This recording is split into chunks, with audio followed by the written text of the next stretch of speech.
Each year, Microsoft Research hosts hundreds of influential speakers from around the world, including leading scientists, renowned experts in technology, book authors, and leading academics, and makes videos of these lectures freely available.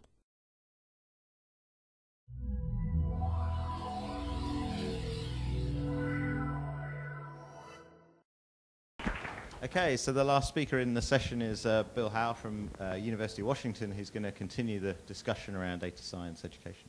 Thanks, and thanks, Jeffrey and everyone. So I decided not to really reiterate what I thought people would talk about, and I think they did, so I'll sort of skip over some things. Just briefly, we have this place called the eScience Institute at the University of Washington. We have a logo and we have a URL, and our rationale here will look sort of familiar in the context of, I feel a little loud. Am I loud? No? Normal? It's okay? Okay.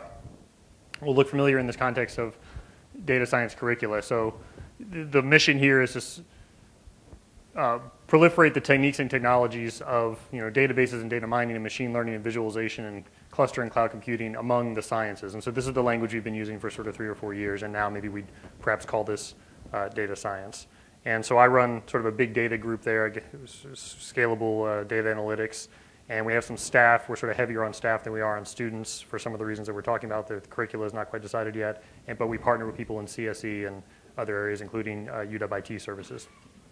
Okay, so a couple of points to make. What I want to do in the talk is talk about a taxonomy of data science curricula, and then that defines sort of a design space, and then motivate the point that we've selected within that design space for some of the activities that I'm involved in. Okay.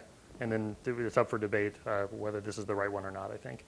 Okay, so one observation going into this, though, is that what we're already doing in eScience is approximately the same as data science, modulo how it's applied and where it's applied, right? So industry tends to prefer the term data science right now. You don't, as someone made the point earlier this morning, you don't actually see this term very much in the sciences yet. Maybe you will soon, but usually it's X-informatics, perhaps, or something else. But I think the core techniques and technologies are the same, okay?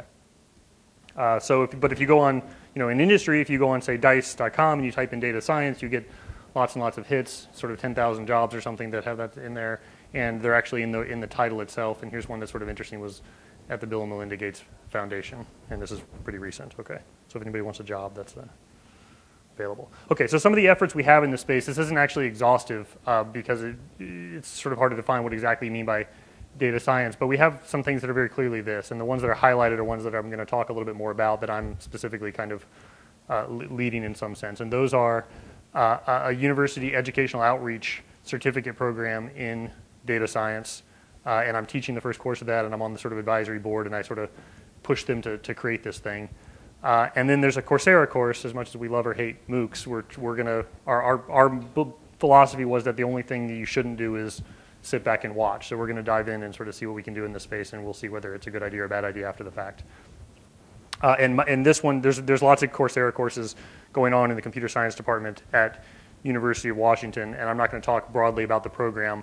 The one that I'm doing is a little bit unique in that it doesn't have an analog yet in the undergrad curriculum. So we're not going to be teaching a classroom class. We're just going to be doing it online as a bit of an experiment. Okay, and that's this spring, so we're not actually offering that quite yet. But we have other things in this space. We have the ones in italics here are planned. There's a graduate certificate in some sort of big data that we have. We have an IGERT proposal that's being reviewed, and whether or not we get that funded, we're going to go ahead with this in one form or another. And that will be sort of partnered with the eScience Institute, it appears. The computer science tracks in data management and in machine learning, of course, exist, and they sort of are influenced by the emergence of data science as a field, especially in the data management, the database group that I can speak to with Magda Belazinska and Dan Suchu. We are increasingly shifting away from, say, transaction processing in the intro database courses and more towards analytics and what we might identify as data science. But we also have other activities. We have these eScience workshops that we do, which try to tackle a cohort that I haven't heard too much discussion of at this workshop, which is these sort of researchers who aren't students, right? This is sort of, how do you sort of teach someone, if they're already a postdoc, they're probably not going to get a master's degree in data science. They're not going to take an undergrad class in data science. They're probably not going to take a graduate course in data science, although they may be allowed to. They might do something like a Coursera course, but it's not clear that that's really the right target for them either.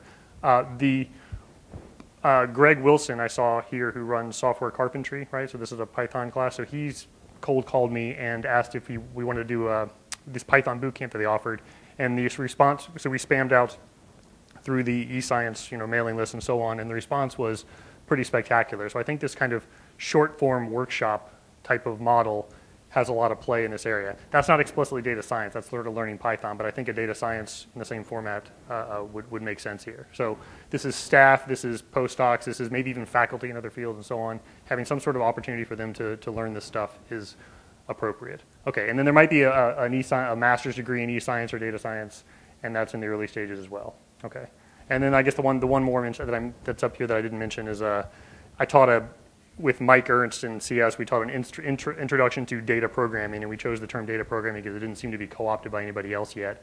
But what we wanted to do here was teach low-level, intro-level programming in Python with sort of a data analysis feel to it. So it's not really data science, it's really just intro to programming, but we used examples. Instead of puzzles and games that are typically taught in intro computer science courses, we used real data from various fields in biology and oceanography and so on. And so that was pretty successful, and we're going to offer it again in the winter. So I sort of consider that in the same space of activities, but maybe not exactly what we're talking about here. Okay. And then I've taught a couple of scientific data management classes in the past as well. All right. So fine. So there's a huge number of relevant courses in this space, I think, and you can consider anything related to machine learning or databases as potentially relevant, and an increasing number actually use the term data science. So the problem here I see is this, right? So, worry that the data scientist role, the things that these companies are looking for is kind of like the webmaster role of the 90s, right? And they sort of imagined that the webmaster was going to be the person who wrote the code, developed the website. They also administered the server. They also developed the content, right? They also provided tech support for users of the website. They sort of imagined that they would do it all. They would just be the czar of the web presence as we get onto the internet. And I think that rang true with me when he said that. That's kind of like what we're saying here too. We know there's a lot of data. We know we need some machine learning, some analytics. So we'll just get a person and they'll take care of this for us. Okay. So I'm not sure that that's realistic. So I think instead what you got to do is pick a point in some design space of the curricula you're gonna do to train a data scientist. You probably can't be all things to all people. Okay. So let me lay out a couple of different dimensions that I think are probably relevant, and then try to categorize a few of the courses that I see out there, and then I'll motivate why we chose our particular point in this design space. So one dimension is maybe what I'll call breadth. And so this is how hands-on you are, right? If you're going to teach sort of skills in terms of particular tools, or you're going to sort of make a play to explain the general abstractions. And there's a tension here because we all sort of want to say, well, we want fundamental abstractions, but as we heard earlier, that what the students really are looking for is concrete skills, and then take to an employer and say, I know how to do X. And so I think there's a bit of a tension there. And I have more to say about this later. So I think you also need to pick a point along this depth spectrum, which is maybe more data structures on one side and more statistics on the other, right? So how deep into the mathematics do you go? How deep into the statistics do you go? Okay. I'll have a little bit more to say to that as well. Another one is scale, right? So a lot of courses that we see are perfectly happy focusing on desktop scale things, right? They teach you a little bit of R, and you can load a file into memory and work on it.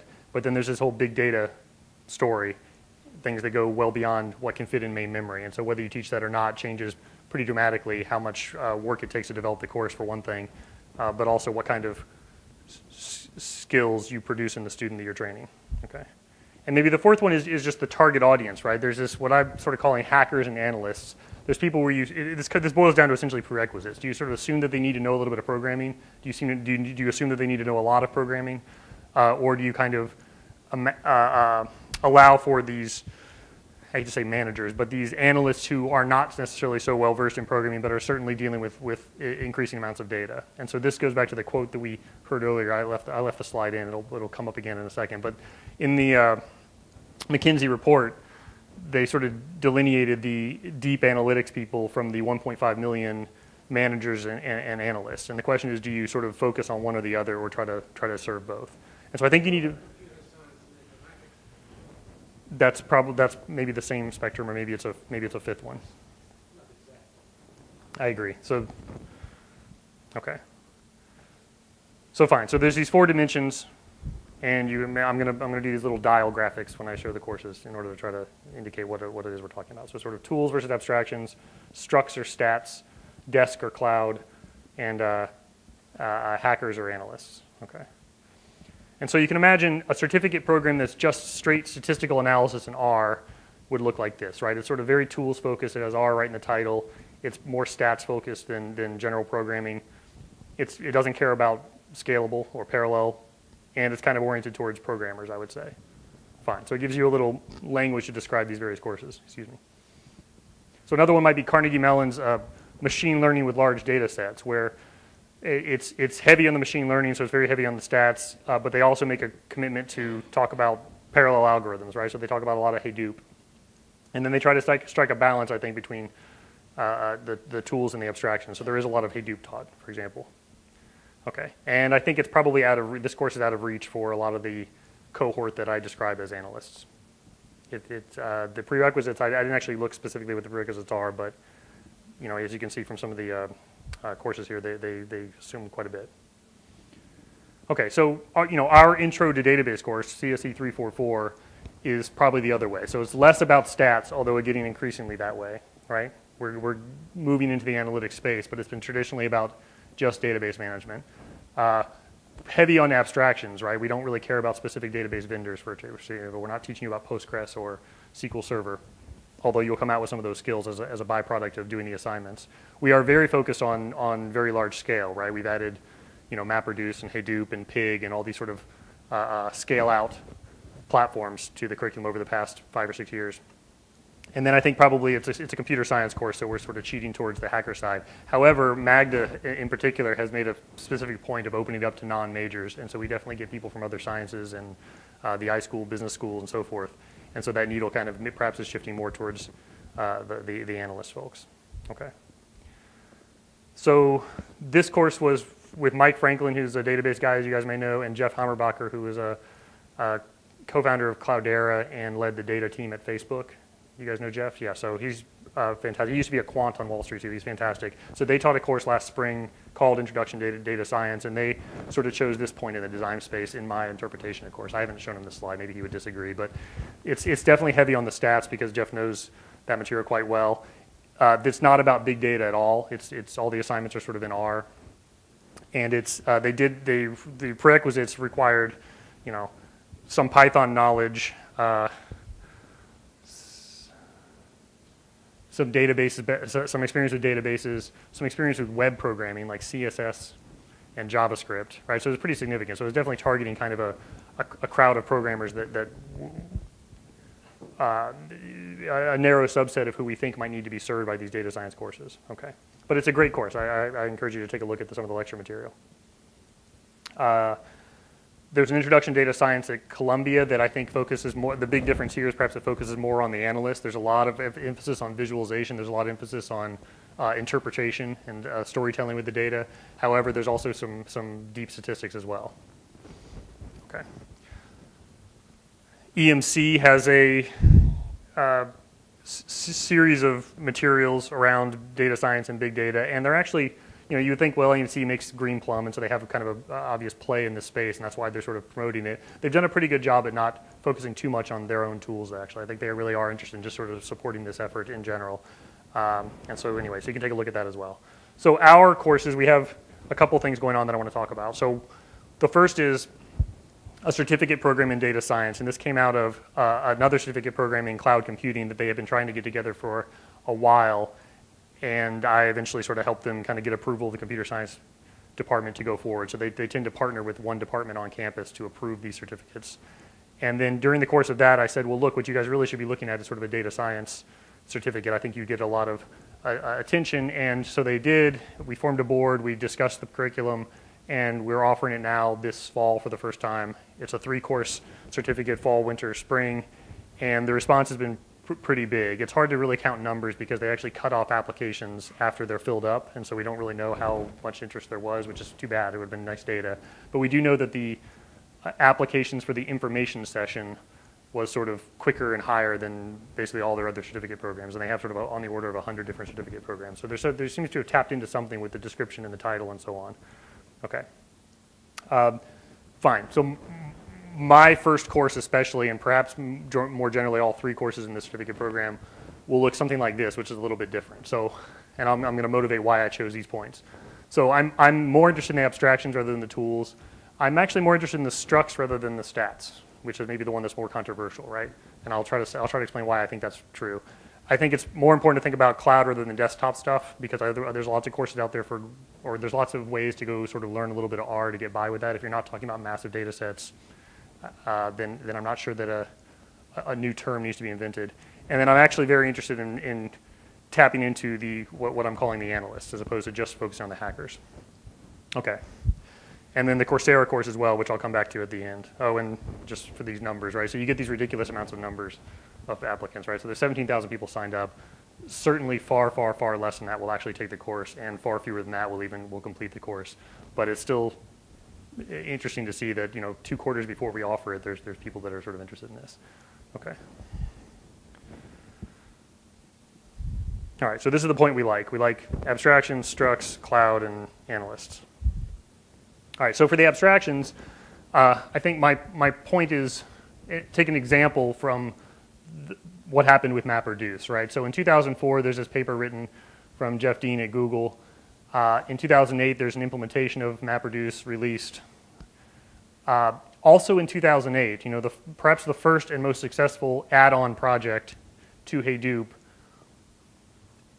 put a relational algebra interface on top of Hadoop, right? And so there was a lot of talk about how Hadoop was sort of rebooting databases and how this was a much more desirable programming model and it gave much more power to all the Java programmers.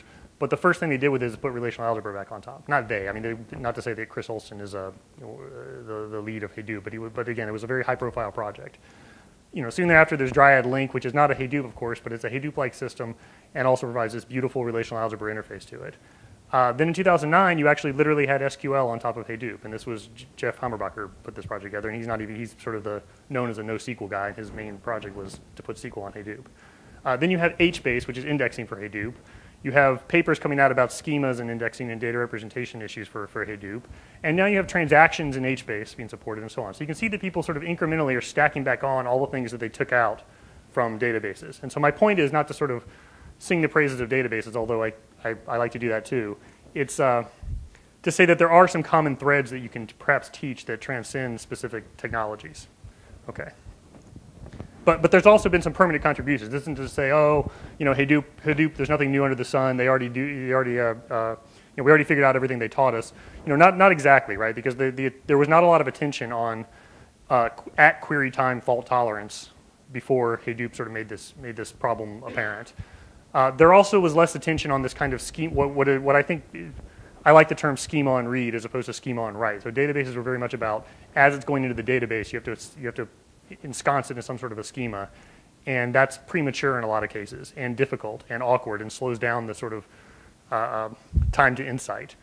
Instead, apply a schema only on read, on demand, in a task-specific way, and that's what Hadoop allows you to do. And also, user-defined functions have been around in databases for a long time, but they're absolutely terrible to work with, and the MapReduce environment allowed, sort of an enterprising Java programmer to spend one weekend processing 20 terabytes, and that was just absolutely impossible with databases. Okay, so they're sort of pushing things around in the design space and really shook things up, and it's great. Fine, so great. Maybe you believe that we want to teach the abstractions, what should the abstractions be? What are the abstractions of data science? Well, when I see terms like data jujitsu and data wrangling and data munging, right? What is? So I mean, that's kind of what it goes. If you try to say, like, how do we teach data wrangling? I do data wrangling all the time, and I actually like the term. I use the term, but it usually means I don't have a model for what it is I'm doing. I'm just sort of a cowboy in the Wild West or something. Okay, so I have an answer for this, but I don't really want to pitch that in the thing. The answer has to do with the relational algebra. Okay.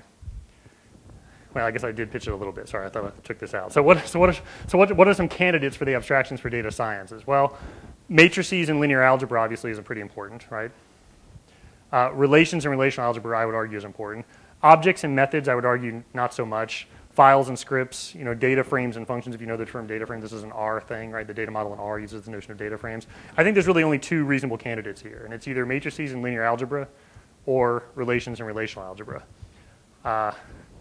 Okay, and I'm going to come down on one side or the other here. So, which brings us to sort of structs versus stats, right? You have these two candidates, I claim, and one is in the favor of stats and one is in the favor of structs. I hate to overquote Aaron Kimball, but I had a great conversation with him, and he said a lot of interesting things. So he's the CTO of this company, Weeby Data, who builds analytics software with Christoph Berskiglia, who did the first MapReduce course at University of Washington, actually, but they also spread it around the country. He was at Google and has a series of startups that he's done. So I think a lot of what's in analytics boils down to sort of applications of sums and averages. And if you can do this efficiently and conveniently at scale, you've got 80% of the problem, okay? And so there's this quote, God created the energy, all is the work of man, and I apologize for this, but this was I didn't write this one, but okay, so this is not me. I lost the provenance of the quote, but it's out there somewhere. We can dig it up if we need to. So anyway, so I sort of believe this. So if you have everything in relations, you know how to deal with relations, you can sort of cover maybe say 80% of what you need to do in analytics, okay? Still in the structs versus stats argument, there's sort of three types of whoops, that was supposed to be animated. There's maybe three types of tasks. There's sort of preparing to run some deep analytics model. There's actually running the model, and then there's interpreting the results. And I don't think this is probably too controversial to break it down this way. So, you know, this step one is a doozy, right? This is gathering everything up, cleaning it up, filtering it, transforming it, restructuring it, manipulating all sorts of ways. And again, I apologize for overquoting Aaron, but this is where 80% of the work is. And then I guess my joke was that I'm claiming that the number 3 is the other 80% of the work, which isn't funny because I didn't do the animations correctly, or maybe it wasn't funny anyway, I don't know. But regardless, running the model is not typically considered the hard part here, right? It's that can be taught, or there can be sort of one data scientist on a team that can help you with the actual deep analytics. It's sort of quote, wrangling the data that's the hard part. And so this is where the structs versus the structs instead of the stats really excels. Okay. Anybody disagree vehemently yet? Maybe, yeah, maybe. So maybe the third argument here, although I guess I'm beating a dead horse and sounds like nobody really disagrees, is we ask this question a lot, very anecdotally. I'm trying to formalize this in some sort of a survey, but we talked to scientists. How much time do you spend, quote, handling data as opposed to, quote, doing science? And we leave it up to them to interpret these phrases, but you can kind of guess what we're getting at. And so what do you think the most common answer is here? Ballpark. 10 to 1 sort of ratio. Anybody disagree with that? Yeah, so they don't even blink. They say 90% of my time goes into, quote, handling data. So, oh yeah, I spend all my time, converting file formats and copying and pasting things and so forth. So this is a big problem, right? This is taxpayer money that goes to NSF to come back to a postdoc to spend 90% of her time doing something that she doesn't consider science. And so this is a structs problem more than a stats problem. I would claim that choosing an appropriate model and even running that model is something that she would consider doing science, right? It's the other crap that is just killing us, okay? And so I think it's fair to cheat towards the structs end of the spectrum here. That's actually very similar to what Nick Leiber said in 1960. There we go. So this is, we haven't fixed it yet, I guess. So this is stolen from a slides deck by Christian Grant, who works with Joe Hellerstein on this Mad Skills. Have you guys know this paper, right? So this is, they make the argument pretty convincingly, in my opinion, although perhaps I'm biased, that you can do a lot of this analytics work actually in the database. I'm not necessarily advocating that in all purposes, but I think the point still stands. So there's a couple of slides here I want to share. One is, the problem is this, right? So you sort of download data to use in Excel, SAS, MATLAB, and R. Everything has to fit into RAM. There's nothing that's parallel about this and so on. So it's not ridiculous to imagine doing this in the database because you get parallelism and so on for free, okay? And so, for example, this is not the world's worst way to do sparse matrix multiply. It seems absolutely ridiculous to do matrix multiplication in SQL, perhaps, but it's not. It's actually similar to what actually happens in a lot of the sparse matrix packages. Dense matrices are another story. We don't really compete with that. Okay, and so if you do write it this way, you see it's sort of 4 lines. It's automatically parallelizable. People who don't know a lot of programming can sort of write it. and so on.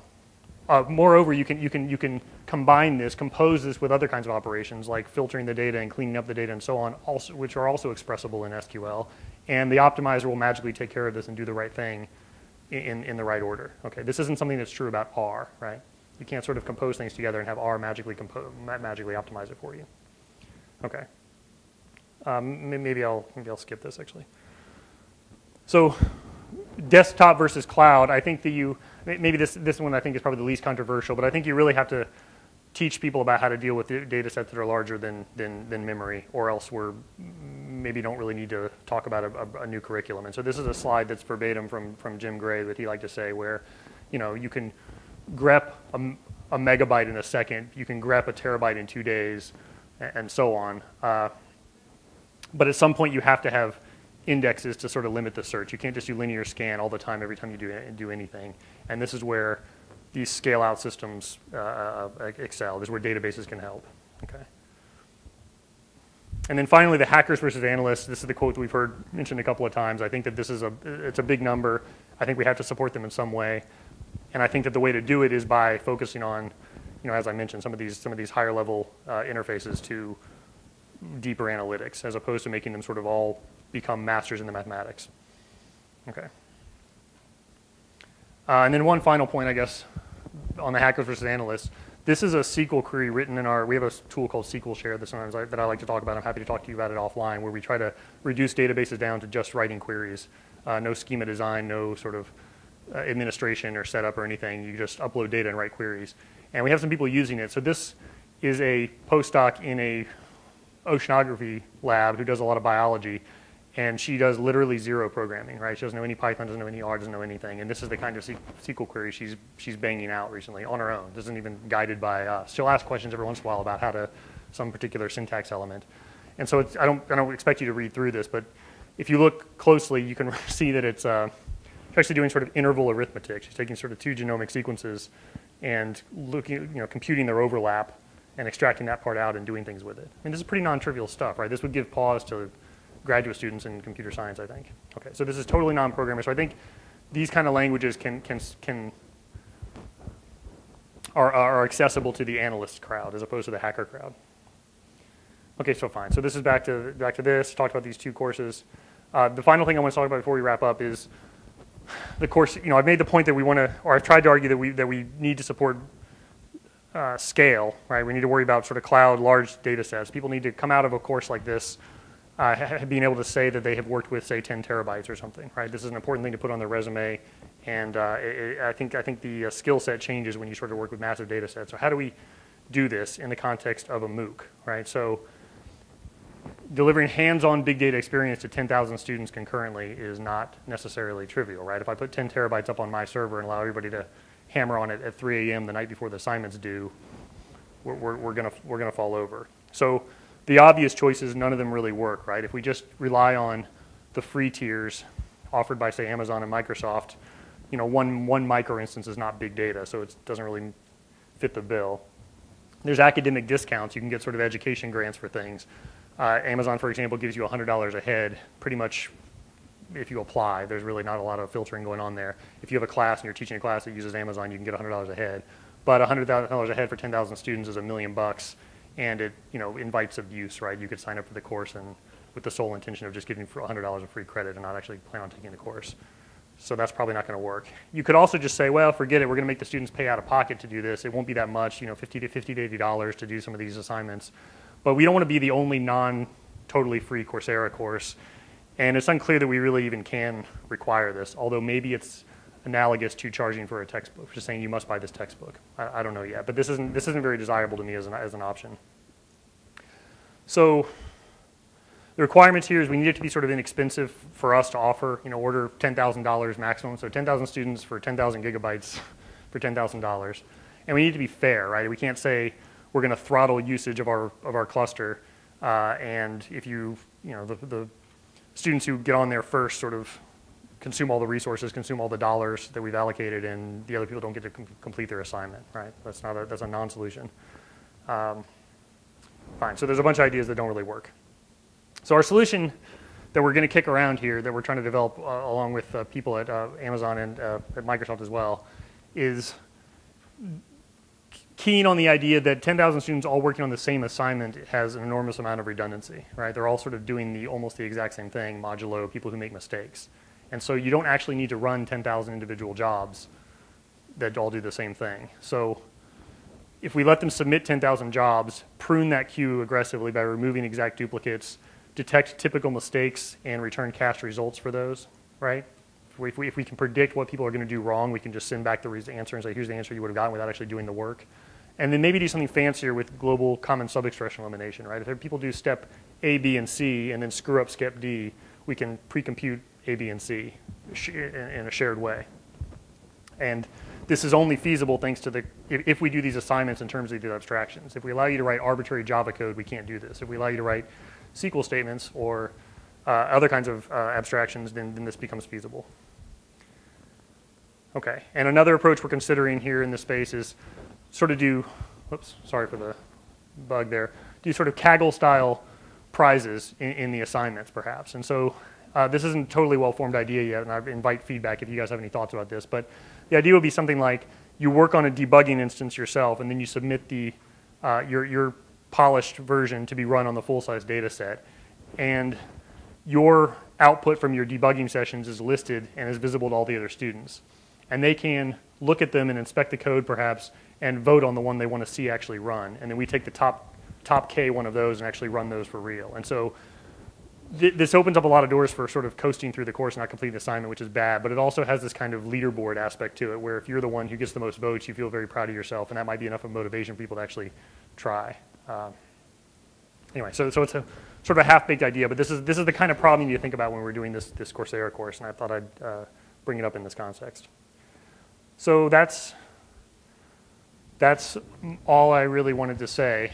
Here's the link to the Coursera course that you can go and sign up for. The certificate program is here, and in general, the space of oral activities are at the eScience Washington.edu website. And you can send an email to me if you have any questions about any of this stuff. So thanks. That's great, Bill. Thanks for kind of exposing your thinking in terms of designing that course. It was very enlightening. So we are kind of at coffee break time, so I'd quite like to just maybe see if anybody has a couple of questions. Yeah, you have an iSchool at UW, and the data scientist you presented is all analytics. It isn't the sort of data management, data curation, data preservation side. Isn't there some scope for a course? I mean, that's what Jeffrey could do at Indiana too. You have all these different departments with different skills. Isn't bringing them together what you should do? I think that makes sense. I think this is a function of the designers of these activities have been of one mindset. I do have maybe a somewhat controversial answer, is the slide I skipped here. I'm sometimes nervous about premature data management, premature standards, premature schemas, and so on, especially in the sciences. And part of the reason is, at the frontier of research, so what is a schema? What is a metadata standard? Well, some sort of shared consensus about the world. By definition, this doesn't exist at the frontier of research. If it did, we wouldn't be studying it, right? And if you can come up with a metadata standard that works, by definition, it's going to change rapidly, because if it didn't, we wouldn't be studying it. I think the data found in the wild doesn't typically conform to these standards and schemas, again, sort of by definition. So I sort of worry about things that teach us that it's sort of fundamentally true that it's possible to organize everything up front and make it available to others. That being said, I'm presenting it a little bit more strongly than I actually believe. So I think essentially your point was different. Your point was, shouldn't you work together with the iSchools, the libraries, and the other people interested in this space? And I think that's absolutely true. Because you cover different aspects, and Jeffrey's ex-informatics is actually applied to specific domains. We will, in grassroots studies, have the data standards for conventions and protocols will emerge, and they will change, of course. They're the people who should fix that, rather than computer scientists or the librarians. That makes a lot of sense. So when standards do emerge, however transient they may be, ignoring them in the context of the curricula is a pretty big mistake, right? That makes a ton of sense to make sure that we're tapped into the people who are working on these things and incorporating to teach them that. That makes a lot of sense. In fact, I admit that as I was watching the talks earlier today, I was thinking how to start incorporating a little bit more of the management and topics that they were considering into this curricula. It's sort of captured by this structure versus stats spectrum, but not exactly. You don't need to capture it. You can partner. No. Okay. Right. Have you got one last question just to wrap up the session? Okay, I'd just like to thank all of the speakers. I think that was great to kind of paint a picture of the landscape for data science and link up well with the previous session. So thank you everyone.